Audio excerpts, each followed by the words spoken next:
Now we want to do this one. Just look at this. Charles' father was executed by the parliamentarian force in 1969.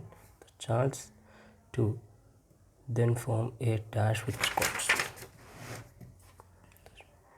And here we first mark this. So just go in. After his father was executed by parliamentarian in 1969, the Charles too sacrificed one of the very principles his father had died for and did a deal with Scots, thereby accepting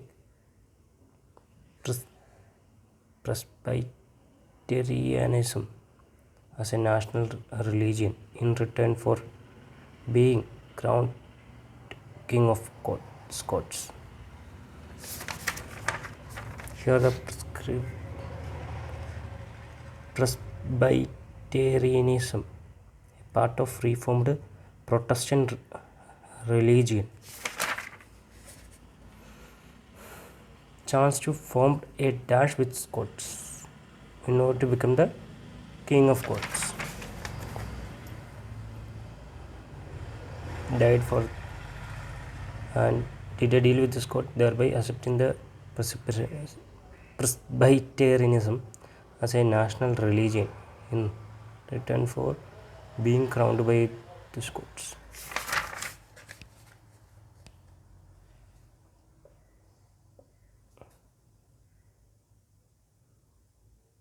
A military innovation. No military innovation. Large reward, widespread conspiracy, relative safety, new government, deceive victory, political debate, strategic alliance, popular solution, religious conviction.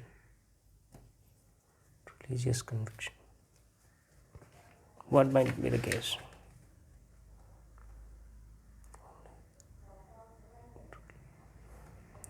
Just look this. Yes. Now out of this I have only two doubt about religious conviction and strategic alliance. So a rough paper that I am writing. H bar J.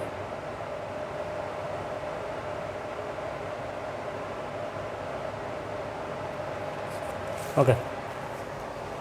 He abandoned an important dash that was held by his father and had contributed to his father's death.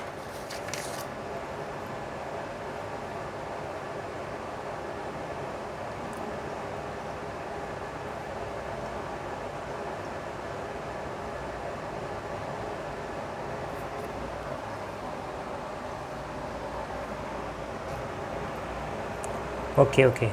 Now it's clear. Just look at this. Charles II sacrificed one of the very principles his father had died for and did a big deal with Scott. A deal with Scott. That is here really good.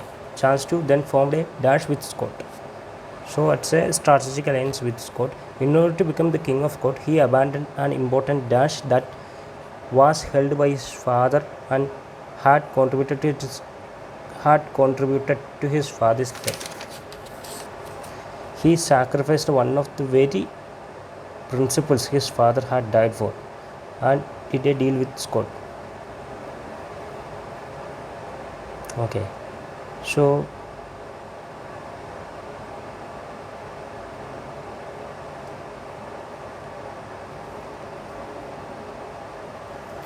by reading this, thereby accepting Presbyterianism as a national religion in return of being crowned by King of Scots, his arrival in Edinburgh promote English parliamentarian.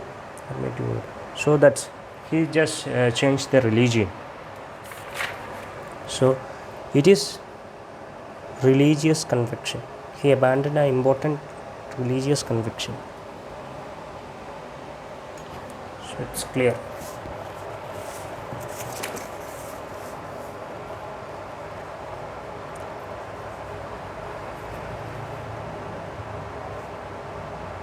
We must write in the question paper when you have doubt.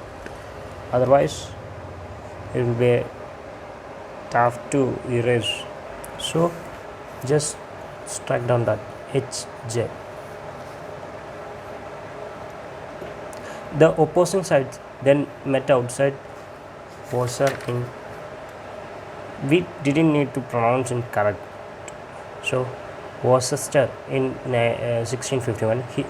The battle led to a dash for the parliamentarians, and Charles had to flee for his life. The battle led to a dash for parliamentarians, and Charles had to flee for his life. Just look at 1951. Two sides finally faced one another at Worcester in the west of England in 1651. After being comprehensively defeated on the meadows outside the city by the parliamentary army, the 21-year-old king found himself subject of national manhunt, with a huge sum offered for his capture.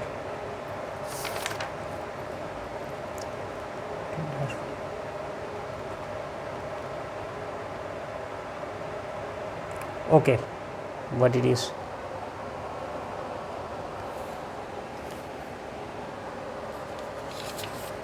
Battle led to a dash for parliamentarians. Battle led to a dash for parliamentarians. Look at this. Comprehensively defeated. After being comprehensively defeated on the meadows outside the city by parliamentary army. That is decisive victory. 29F.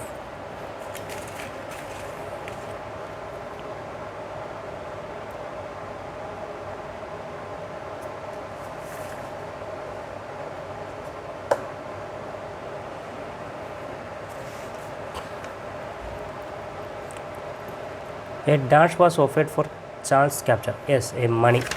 We already read that. With a huge sum offered for his capture. To a series of head-poundingly close escape to evade the parliamentarians before seeking a refuge in France. Okay. A dash. A large reward. B.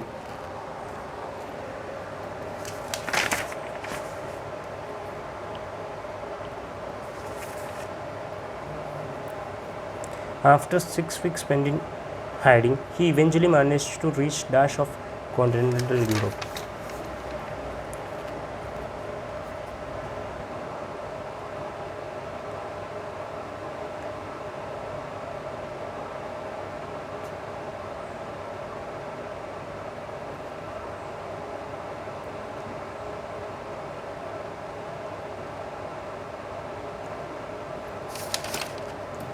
He eventually managed to reach the dash of continental Europe.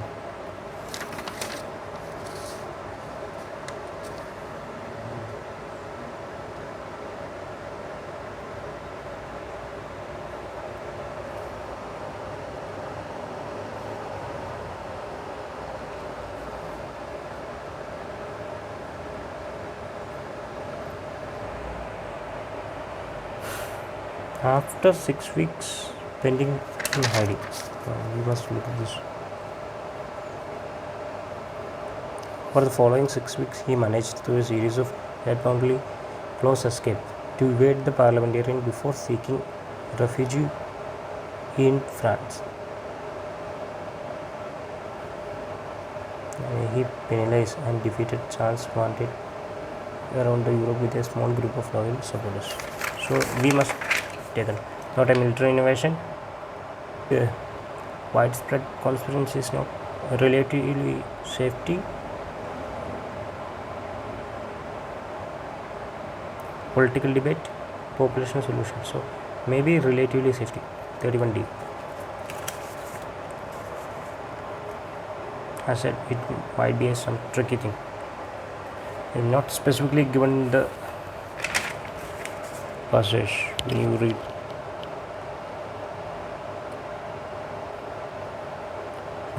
Before seeking refuge in France.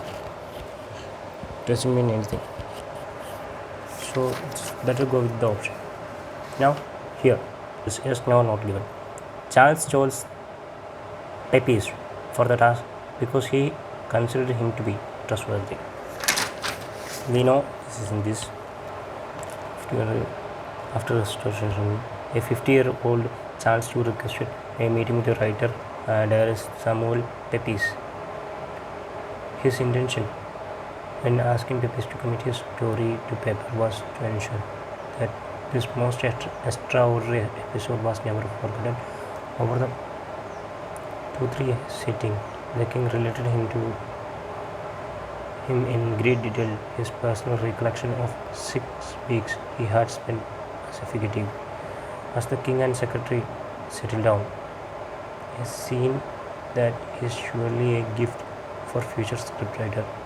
That is surely a Charles commenced his story after the battle was so absolutely lost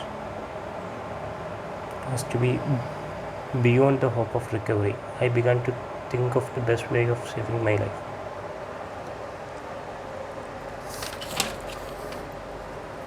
Though it is not given, he didn't tell about this. The reason for considering Pepys, so it's a not given.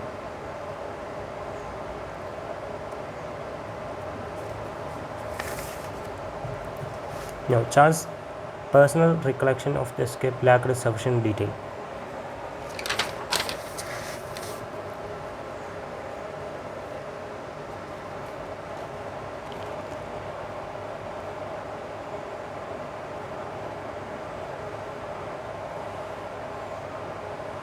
No, over the 2-3 hour sitting, the king related to him in great detail his personal recollections of 6 weeks he had spent as a fugitive. King related to him in great detail his personal recollection of 6 weeks. So that is Charles' personal recollection of escape lacked sufficient detail. No, that is surely no.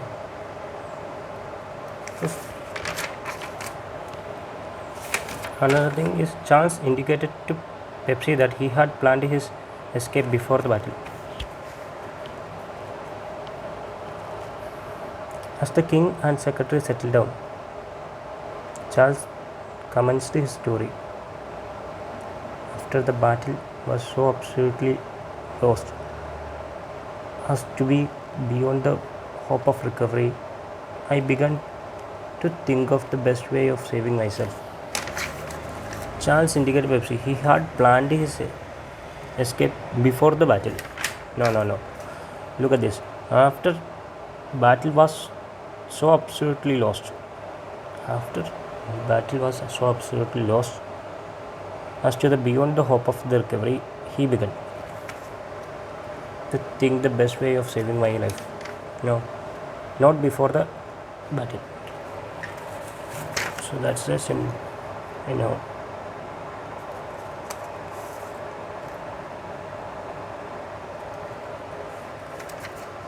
Now, the inclusion of Charles' account is a positive aspect of the book.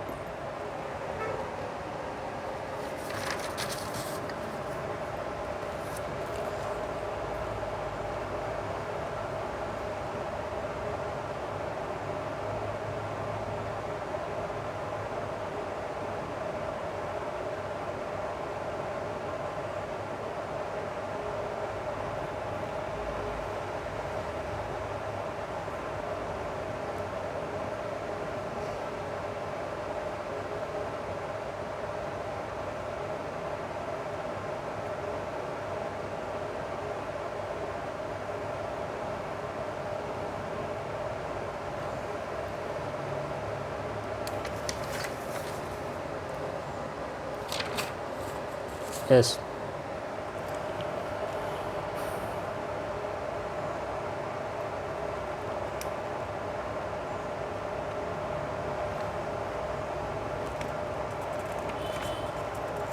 Yes, yes. The inclusion of Charles' account is a positive aspect of the book.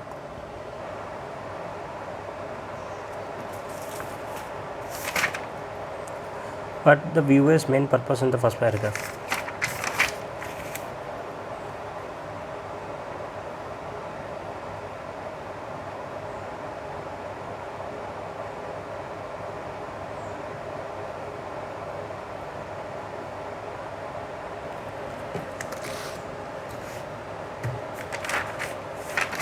Just look at this. To describe what happened during the Battle of Worcester, to give an account of circumstances leading to Charles to escape. So that is 36B. That's the correct one. We just get this. B. Why does the reviewer include examples of the figurative behavior in the third paragraph? Just read the third paragraph here.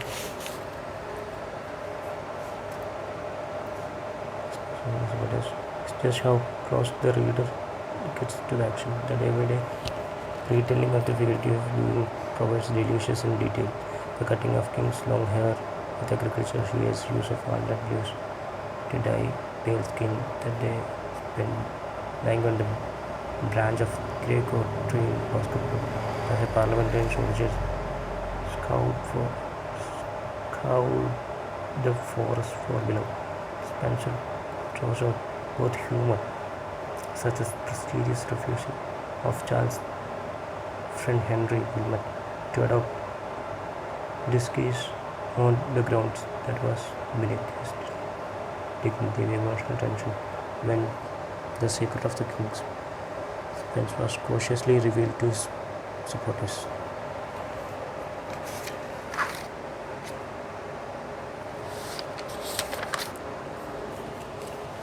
To explain how close Charles II came to lose his life, to suggest Charles II's supporters were badly prepared, to illustrate how the events of 6 weeks are brought to life. Yes, how the event of 6 weeks are brought to life. Certain aspects are not expressed. To illustrate how the events of 6 weeks are brought to life.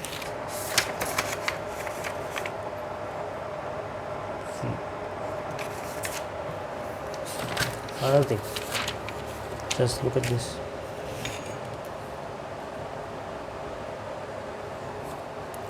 What point does the reviewer make about Charles II in the fourth paragraph? Wow. We 1, 2, 3, 4. Or fourth, fifth, sixth may be here.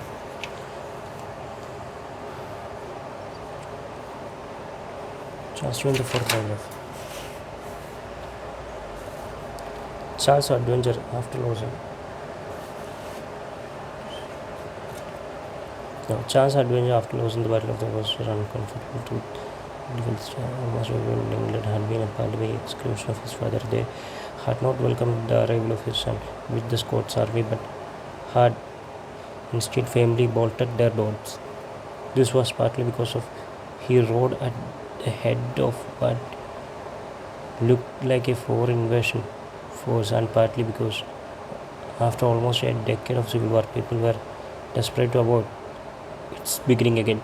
This would make it all the more interesting that Charles II himself loved the story so much ever after, as well as retelling it to anyone who would listen, causing eye rolling among courtiers.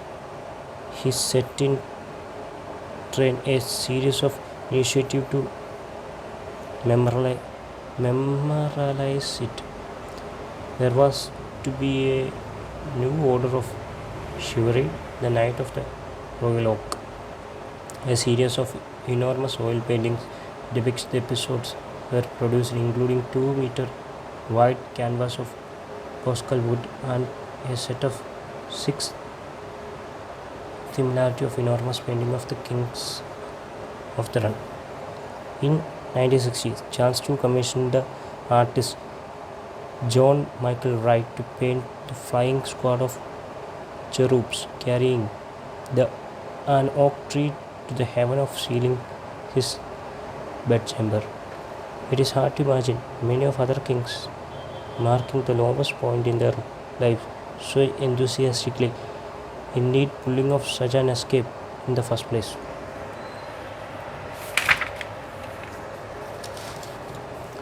He chose to celebrate what was essentially a defeat.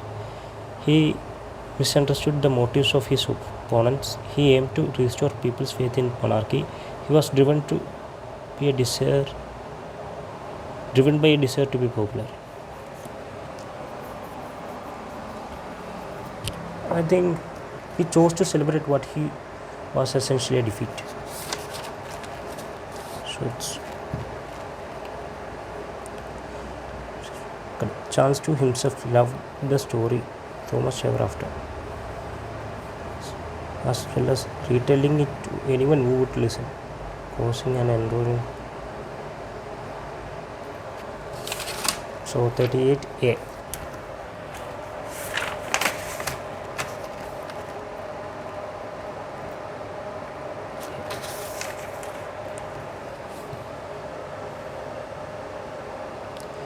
What does the reviewer say about Charles Spencer in the fifth paragraph? Spencer is a perfect person to pass the story to a new generation. His peacefully readable prose tears definitely clear of the modern idioms and elegant brings to modern. Has even handed the sympathy for both fugitive king and the fierce republican regime that hunted him. He succeeded in his desire to explore far more the underground of the story than in the previous religion. Indeed, the opening third of the book is about how Charles II found himself as a voice in the first place, which for some will be a reason alone to read to catch again. His decision to write the book comes as a surprise. He takes an unbiased approach to a subject matter.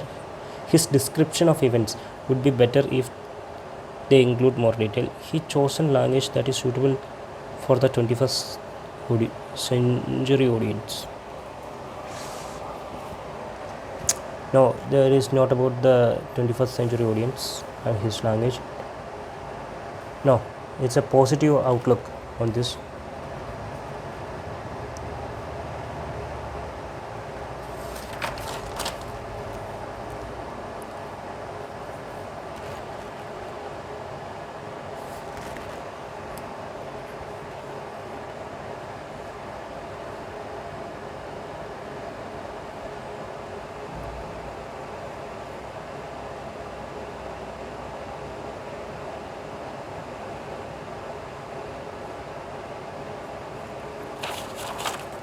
So it is not A, it is not B, a D, it is not C, it might be B. Let's approach the subject matter.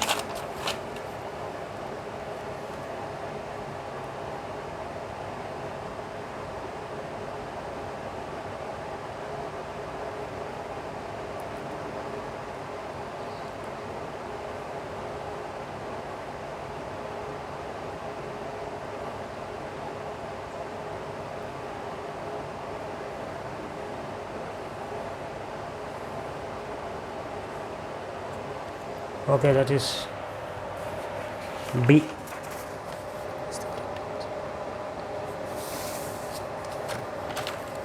Now, when the reviewer says that book doesn't quite hit the market, she is making the point that it overlooks the impact of events on ordinary people. It lacks an analysis of prevalent views on monarchy. It omits any reference to deceit practiced by Charles II during his time in hiding. It fails to address whether the Charles II experience had a lasting influence on him.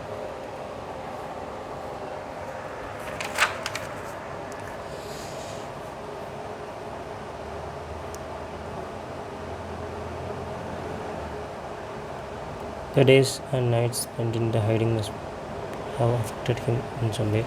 Did he need to assume excuses to survive it and Shyamalan to use trickery substitutes to escape from tight corners help from him help from him. This is the one area where the book doesn't quite hit the mark. Did the need to assume excuses to survive on wit and charm alone, to use trickery and subterfuge to escape from tight corners help him, instead of its depiction of Charles II in his final years as an ineffective, pleasure loving monarch doesn't do justice to the man or complexity of his character, but this one nickel asset to catch a king is an excellent read. Those who come to know it a little of famous tale find they have a treat in store.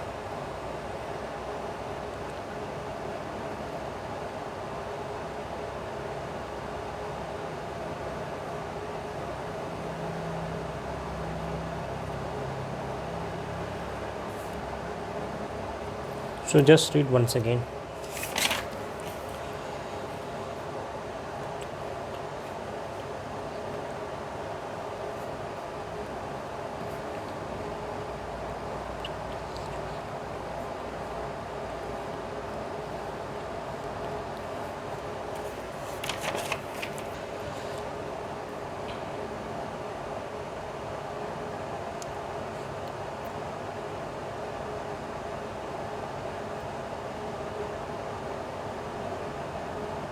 The days and nights spent in.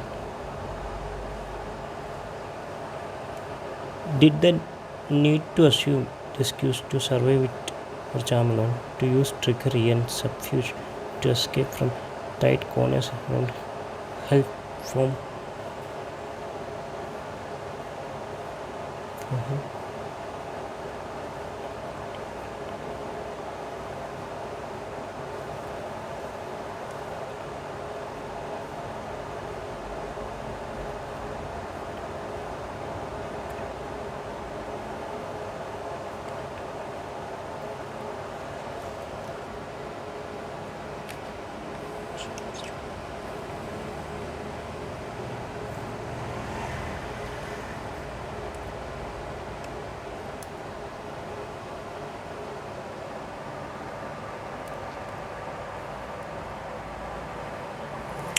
so it is probably D.